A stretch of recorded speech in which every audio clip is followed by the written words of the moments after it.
Bonjour à tous et bienvenue sur le podcast Cardinal Français. J'espère que vous allez bien et que votre semaine se termine en beauté. Alors, vous le voyez, je suis de retour dans mon studio, de retour de vacances depuis une semaine maintenant.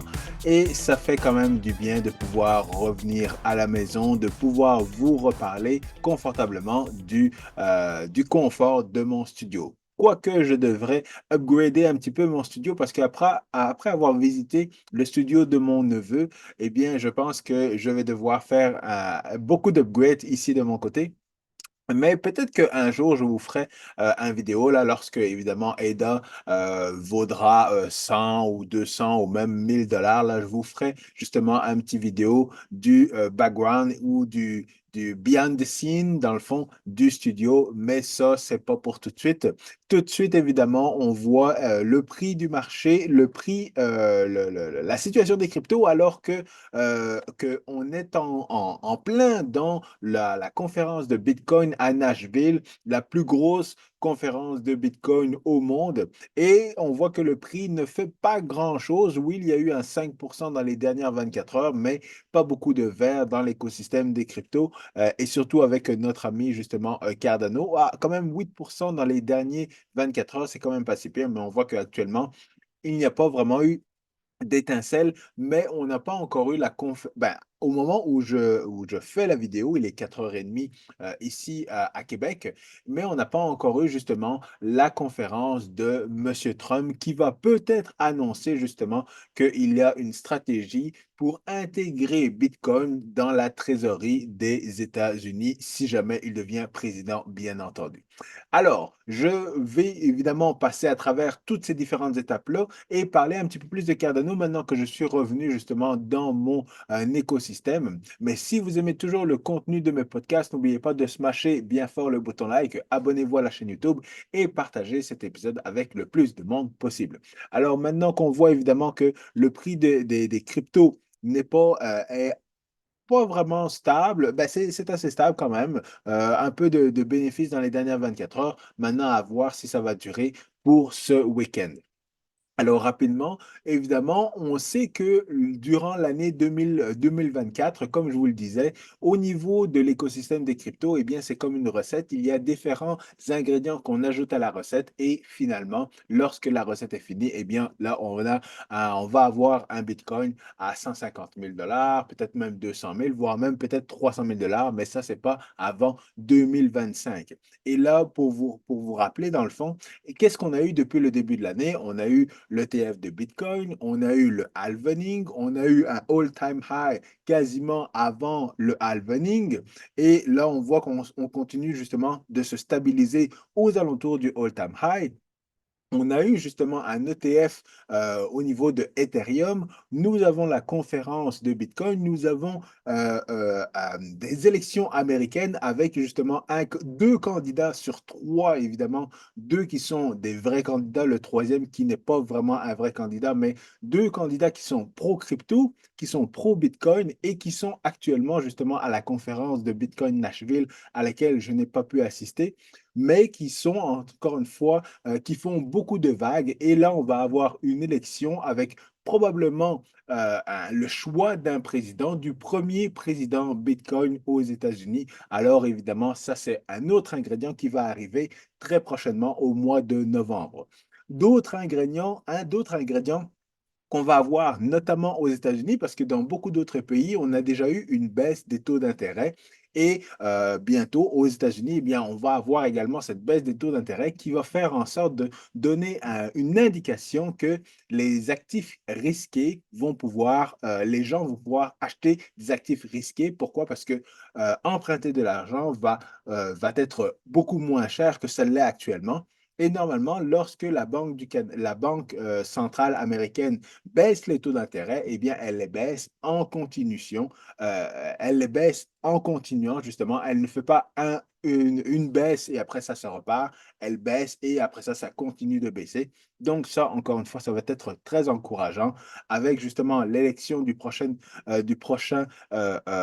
président américain qui risque d'avoir des lois et des nouvelles règles en matière de Bitcoin et des crypto-monnaies. On espère encore une fois que, il va continuer sur cette lancée-là. Évidemment, si le président, Trump, si l'ancien président Trump est encore élu, qu'il ne va pas changer en cours de route et qu'il va continuer justement à être bullish pour les cryptos, sachant encore une fois que son potentiel vice-président est également bullish dans les cryptos et dans le Bitcoin. Donc, comme vous le voyez, rapidement au niveau justement de ce diagramme au niveau de Bitcoin, pas de grandes analyses, mais juste le fait qu'on est en train de voir encore une fois un bullish flag. Donc, c'est un flag qui monte, qui tend redescend et qui tend justement à vouloir breaker, donc à breaker la résistance pour repartir du plus belle. Et selon certaines personnes, le prochain target va être de 100 000 $. Déjà, encore une fois, et comme j'ai entendu dans une interview ce matin, si jamais Trump, justement, annonce sa stratégie d'avoir Bitcoin dans les réserves américaines, eh bien là, on sera à 100 000 $ juste en un claquement de doigts. Mais attendons de voir encore une fois, parce que tout n'est pas aussi simple que ça, on va dire ça comme ça. Le sujet de la conversation, le sujet de la vidéo est plus évidemment une vidéo sur Cardano. Alors, vous le savez, actuellement, Charles Hoskinson est au Brésil. Il fait une tournée au Brésil et il avait une conférence là-bas sur la quatrième génération de blockchain. Et c'est drôle à dire parce que il parle aujourd'hui de quatrième génération, alors que j'ai l'impression qu'on n'a pas encore justement eu l'adoption de cette troisième génération de crypto-monnaie dont il a fait justement la vidéo il y a quelques années maintenant, et bien avant 2017, ou non, je pense que c'était en 2017, notamment au lancement officiel justement de Cardano. Et dans cette vidéo-là, pour les troisième générations de blockchain, eh bien, il parlait justement de trois éléments importants qui étaient l'interopérabilité, la performance et également la gouvernance. Et justement, là, on est arrivé à la fin justement de ces trois éléments-là avec la gouvernance qu'on est en train de mettre en place. Seulement, on sait que la performance, on travaille également là-dessus. On travaille sur Bashot et sur Voltaire en même temps, mais Charles Hoskinson et IOHK se sont rendus compte justement qu'ils en avaient besoin de la gouvernance pour mettre en place des solutions de performance. Donc, c'est pour ça qu'on est en train de finaliser la partie de gouvernance avec cette première mise à jour ce premier hard fork, dans le fond, qui a eu lieu il y a quelques jours, et avec la deuxième partie avec la Constitution et le ICC et ainsi de suite. Tout ça, on le sait également. Et en fait, tout ça vont amener, dans le fond, la possibilité de pouvoir voter sur des solutions d'interopérabilité plus tard, probablement en 2025.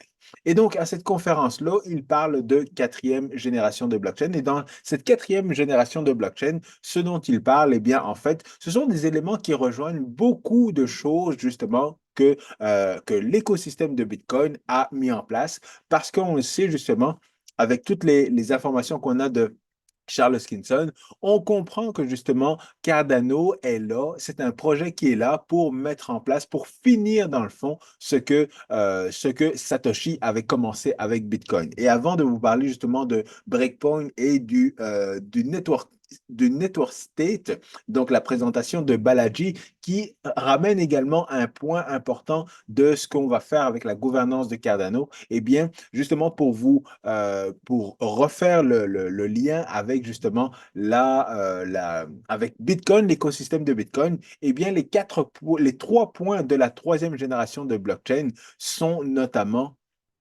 l'interopérabilité, encore une fois, l'identité et également la vie privée, le respect de la vie privée. Donc, évidemment, vous le savez, au niveau de Bitcoin et même au niveau de la conférence Bitcoin 2024, eh bien, on parle évidemment beaucoup de privacy, on parle également justement de l'identité, de voter justement avec ces Bitcoins, de opter out justement du système financier et ainsi de suite, mais on ne parle pas tant d'interopérabilité parce que les maximalistes purs et durs de Bitcoin, justement, ne sont pas nécessairement pour l'interopérabilité.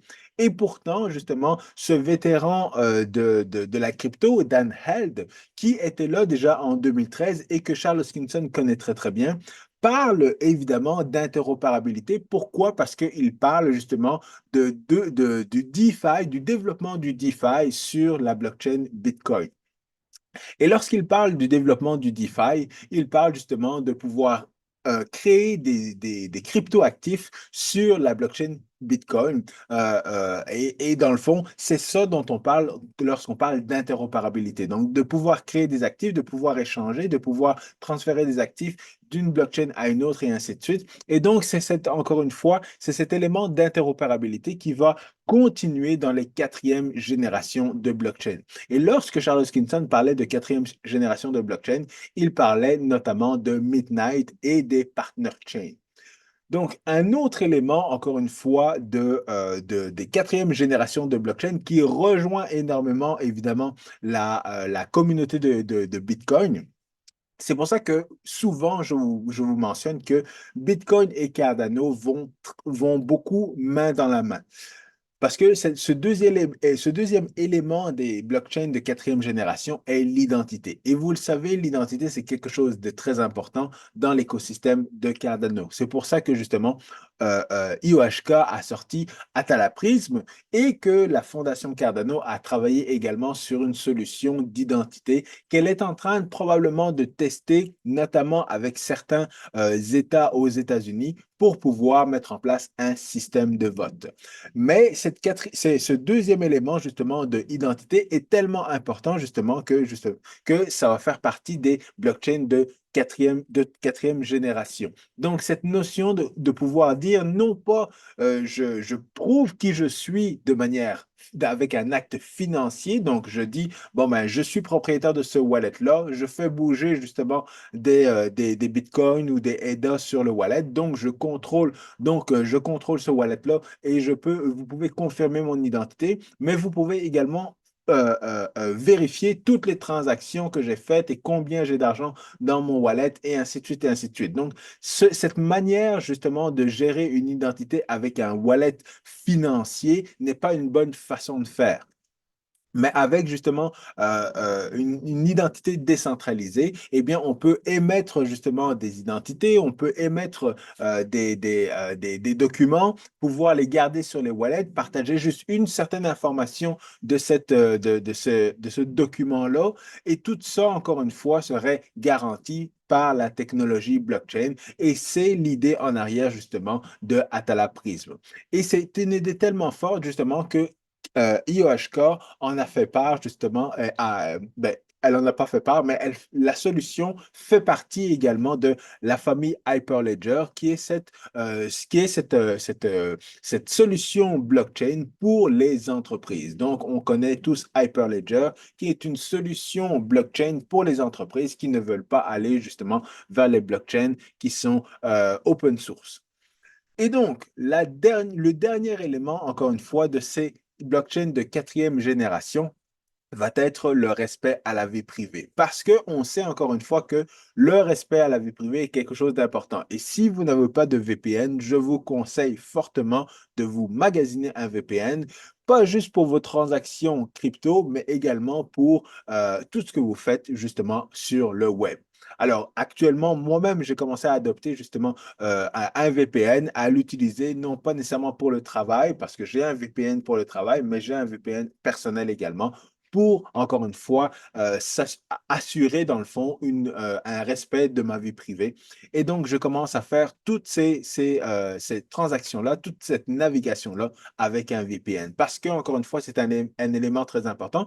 Et ça va être un élément également de Midnight et probablement d'autres partner chains. Cet élément-là est également un élément qui est partagé, encore une fois, par les Bitcoin maximalistes. Pourquoi? Parce que même si toutes les transactions sont pseudo-anonymes sur la blockchain Bitcoin, eh bien, il y a quand même des wallets qui permettent d'avoir une anonymité totale dans l'écosystème de Bitcoin. Et c'est la même chose, encore une fois, avec Midnight et également, justement, avec les wallets de Cardano où vous pouvez créer une adresse qui va être pour une transaction unique et cette adresse-là, dans le fond, ne reflète pas la balance qu'il y a dans votre propre wallet. Donc, tout ça, ce sont des éléments très, très importants et même au niveau plus loin que ça, encore une fois, par rapport à ces blockchains de quatrième génération, il y a des éléments d'interopérabilité que la blockchain Cardano a déjà mis en place et a déjà étudié notamment par rapport à des multi-consensus sur ces différents blockchains de quatrième génération comme Minotaur. Donc, on va pouvoir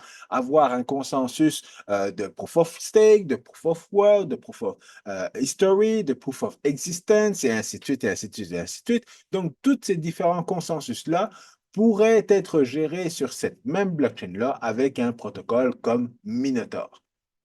Et comment est-ce qu'on peut être sûr que ce protocole fonctionne bien? Tout simplement parce qu'encore une fois, si le protocole d'Ouroboros fonctionne bien depuis le premier jour où il a été mis en place avec le protocole Proof of Stake de Cardano, eh bien, il n'y a pas de raison pour que ce protocole-là ne fonctionne pas bien parce qu'encore une fois, il a été pensé, analysé, testé, mis en place et finalement probablement en 2025, parce que d'après ce que j'ai entendu, Midnight ne devrait pas sortir en 2024, mais probablement en 2025. Eh bien, ça va être le nouveau protocole, la nouvelle blockchain, le premier partner chain de l'écosystème de Cardano.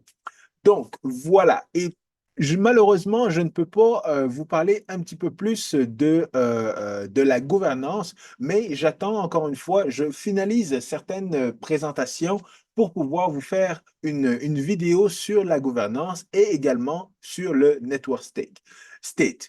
Le network state, qu'est-ce que c'est en quelques mots? Eh bien, c'est cette capacité de pouvoir créer justement une nation sans avoir nécessairement de territoire. Donc, vous le savez, avec l'Internet là maintenant et avec le fait que justement tout le monde, nous sommes tous éparpillés dans le monde, mais nous sommes tous rassemblés justement dans différents écosystèmes, des écosystèmes qu'on partage avec certaines personnes et qu'on partage avec d'autres personnes qui s'entrecroisent ou parfois qui sont totalement différents.